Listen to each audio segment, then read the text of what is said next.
মানে দিয়ে কাজ করছে, মানে টাকা দিচ্ছে না, আবার এই গাঁড়া পাকাও মারছে। কত সব নাই কিছু। লেবার এ লেবার বলবে না।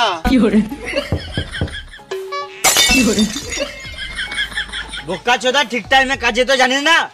তোর যা কাজে ছিল তুই সারা জীবন লেবারই থেকে যাবি। এ সুরের বাচ্চা কন্ট্রাক্টর, লেবার বলবে না। গাড়ে ফোন ভরে সকাল 6টায় অ্যালার্ম লাগিয়ে দেবো। তুমি যা বলবে বলো, আমি কাজে যাবই না। কেন যাবি না? ঘরে খাওয়ার টাকা নাই। এলে 10 টাকা। 10 টাকাতে বিড়ি ছাড়া কিছুই হবে না। সুরে বাচ্চা, তুই তো সারাদিন বিড়িই খাস। আমার একটা শর্ত মানতে হবে। বেশ বেশ তাড়াতাড়ি বল। আমি যখন মন তখন বিড়ি খাবো, কিছু বললে চলবে না। মাথায় কিলে দেবো, এখানে চটপটি মরে যাবি। গান মানাবো, কাজ যাবো না। বেশ বেশ তাই হবে, তুই যা করবি তাই হবে। তুই তাড়াতাড়ি কাজে চল। বেশ চল।